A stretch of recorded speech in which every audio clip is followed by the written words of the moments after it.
All right, how's it going, everybody? We are back, more Tour 7 here. I'm going to try to play some more holes for you. You can see a very normal bag here. We're going to focus on accuracy, so you can see, my first 5 clubs, definitely based on, every single club is based on accuracy, but in terms of all my fairway clubs, we're taking some of the most accurate clubs that I can do, but with the security of claw for the extra backspin, over say Hornet, backbone over say B52 just for normal. The Rock has 100 accuracy, and that's one of the reasons that we're doing it, just to go and play. So do my Nirvana and oops, wrong tour. So do my Nirvana and Spitfire 6 as well. So we have nice accuracy across the board. Everything has 100 or very, very close to 100, with the exception of claw. And oh wow, that's a nice, lovely wind. So, one of the things that I do in Tour 7, I like to use navigators because they're cheap and they give me a nice wind boost, especially when I'm using, maybe not the best lengthy driver.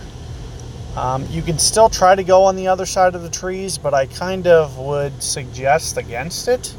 So we're just going to set up a layup here and, for the most part, just try to focus on getting to the shootouts.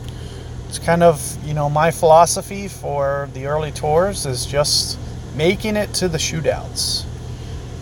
It's basically the only thing you really need to play for. As you can see, I just kind of cut it close over here, within, I'd say, 2 rings of the fairway's edge. And as you can see why, it gives me a nice V through those trees. Plus, without a side spin ball, really, I have a very low side spin ball. I really need a very good angle going into that pin, or else I'm not even going to be able to get aggressive, even give a chance at an eagle. So one of the good things is if I do go in the rough, it's not, I'm not dead there. And that's kind of one of the reasons that you just see me kind of laying up here. Here you're going to see my opponent actually to the side of my ball. So if he has, a length rough iron on, he'll be able to get out just as well as I can. So here you can see we're very close to kind of a perfect long iron here. I'm going to put just a touch of backspin, not very much. You can see I maybe used, was that 1? So we're going to try about 1. Additionally, I might try to just counter curl method here. Notice how I'm into power. So I'm going to at least go, I would say, 7 rings here, minimal, probably, the 7.5. And I'm going to try to use a counter curl method just to kind of straighten out the line, kind of like this. And let's see if I can at least give it somewhat of a run towards the pin. Well, not only a run, I made it. So you can see that laying up, you can still get away with it on this hole. So you really don't need to force the issue, especially on tough winds. And this is yet just another reason as to why you really don't need length, especially for Tour 7. We can just kind of lay back, play a little bit more casual. We don't need to force the issue here at all. And you can see that it just kind of gracefully goes in.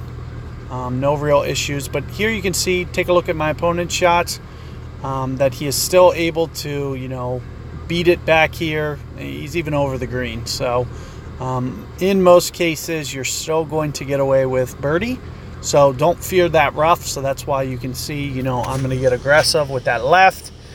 At the very least, I just won't eagle. But I don't expect to eagle it anyway. That was just, I don't know, some luck, but plus also, just understanding my methods and just, feeling confident about, I don't need to play a lot of setups to feel confident. And that's one of the things that, I think with some practice, you guys are going to do similarly. If you can just, build up kind of some kind of confidence. The very first time I see a shot like that, it's like, I haven't played Tour 7. I haven't played that shot in Tour 7 for months. But it's like, you know, just honing in on my methods, I can just kind of, you know, visualize the shot a little bit better. And, you know, I don't necessarily need to know that exact shot, how it's going to play. I just play kind of using my consistent methods and, you know, figuring out rings and all that. And the better you get with the rings and playing them, the more you're going to be able to just, you know, really put anything on the hole. So that's the best advice I can give you. But be on the lookout for more holes to come. I'm going to keep uploading some holes for you guys. So good luck out there. See you guys next time.